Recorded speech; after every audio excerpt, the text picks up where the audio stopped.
Sekarang setelah saya tinggal jauh dari tanah air, rasanya kangen juga dengan tradisi ini, yaitu membuat kue kering sendiri menjelang hari raya. Salah satu kue khas Indonesia yang selalu ada pada saat hari raya, entah itu Lebaran, Natal, Imlek, pasti selalu ada kue nastar. Nah, sekarang saya akan membuat kue nastar, tapi sebelumnya saya ke tempat ini dulu ya.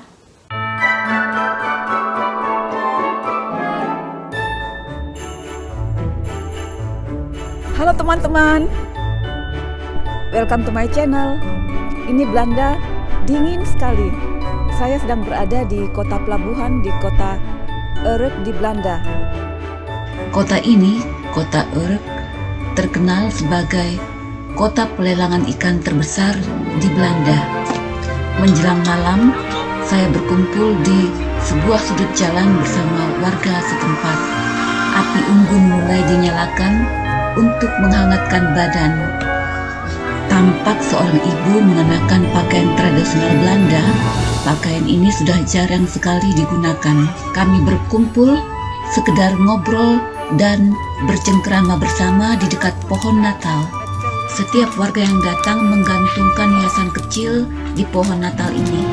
Tapi ini bukan hiasan biasa, karena di setiap hiasan itu warga menuliskan harapan mereka masing-masing. Misalnya, harapan kebahagiaan dan kesehatan. Ibu berpakaian tradisional menyodorkan hiasan kepada saya untuk digantungkan di pohon Natal. Ibu itu bilang, saya boleh menuliskan harapan-harapan saya di hiasan itu. Mengapa tidak? Harapan adalah doa. Saya mulai menuliskan harapan-harapan saya untuk digantungkan di pohon Natal. Kita mungkin saja bisa jatuh berkali-kali, tetapi hanya melalui harapan dan doalah yang membuat kita juga bisa bangkit berkali-kali. Maka saya pun mulai menggantungkan hiasan Natal bertuliskan harapan-harapan saya di pohon Natal ini dengan diakhiri kata Amin. Ibu ini mulai membagi-bagikan minuman coklat hangat kepada warga yang hadir. Is het lekkerste, hè? Ja, ik ben bezig.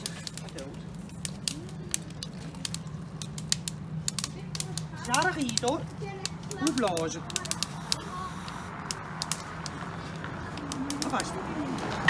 Setelah bercengkrama dengan warga setempat, sekarang waktunya pulang dan saya akan bikin kue nastar keju. Ya, kalau mau gampang, memang kita bisa membeli kue kering sendiri yang banyak dijual di toko-toko. Tapi tidak semua hal bisa dibeli dengan uang, yaitu nilai nostalgianya. Dan karena itu, saya ingin membuat kue khas hari raya seperti tradisi yang dilakukan oleh ibu-ibu kita dulu. Dulu waktu saya masih tinggal di Indonesia, menjelang Natal, ibu saya pasti selalu membuat kue nastar ini.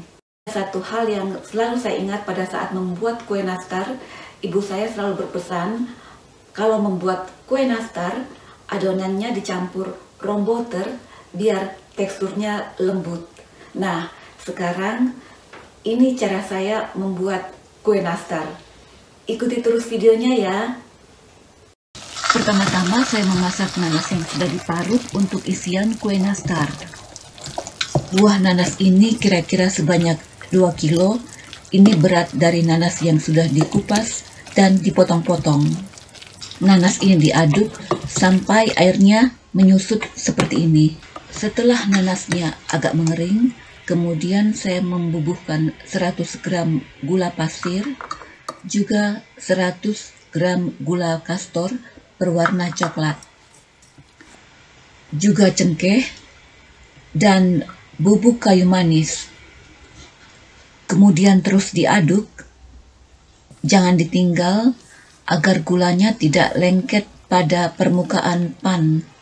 Diaduk sampai teksturnya kental seperti ini, lalu dibubuhi perasan jeruk nipis. Jika sudah kental, matikan apinya, dan selai ini siap dibentuk menjadi bulatan-bulatan kecil untuk isian kue nastar.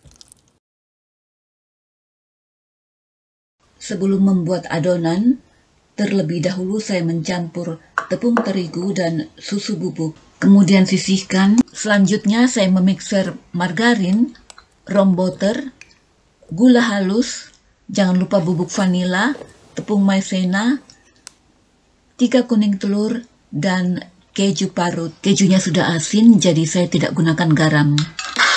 Adonan ini dimixer selama 1 atau 2 menit, jangan terlalu lama agar teksturnya tidak gampang pecah saat dipanggang. Nah, adonan yang sudah dimixer ini kemudian dicampur dengan campuran terigu dan susu bubuk yang diayak. Tepung terigunya jangan ditaruh sekaligus, melainkan dituangkan sedikit demi sedikit.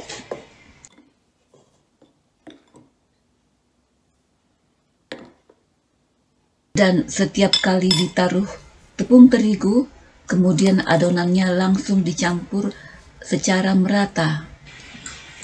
Kalau adonannya sudah terasa berat, bisa mencampur dengan tangan, tapi jangan terlalu lama, karena suhu panas dari tangan kita bisa mencairkan mentega di dalam adonan. Setelah adonan ini tercampur merata, kemudian ditutup dan didiamkan di kulkas selama 15 menit. Setelah 15 menit di kulkas, adonan ini siap dibentuk menjadi bulatan-bulatan kue nastar. Di sini saya menggunakan sendok takar agar ukuran kuenya sama.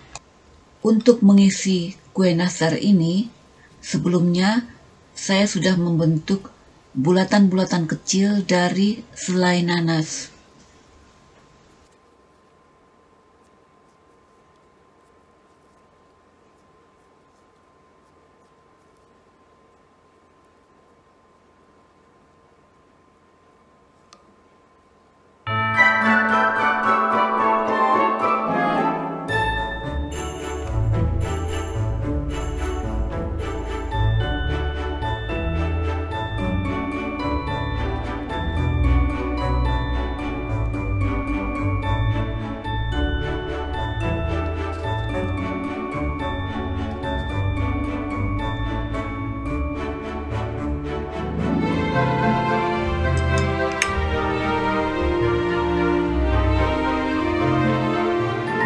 Selanjutnya, kue ini saya panggang di oven yang sebelumnya saya panaskan dengan suhu 160 derajat Celcius.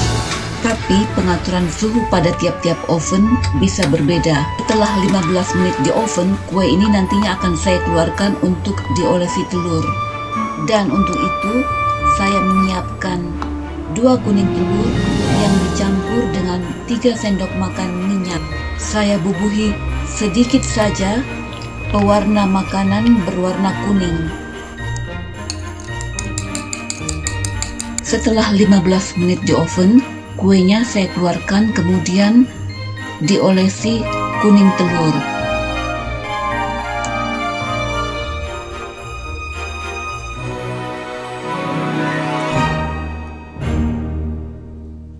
Lalu di atasnya dibubuhi sedikit keju parut.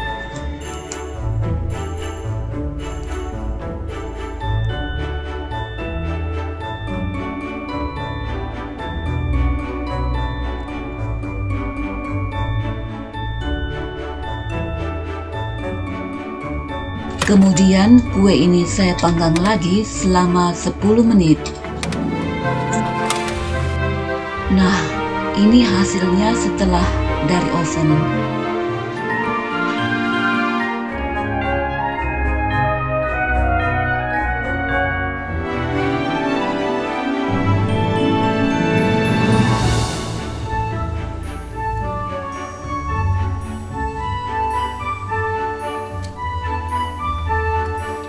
Lekker hoor.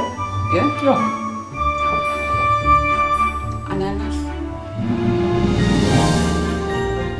Tante bilang buah nanas, ananas dengan huruf A di depannya.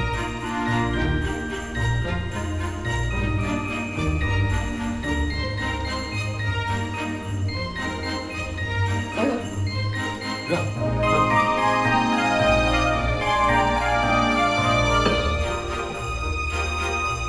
Terima kasih ya sudah menonton video ini.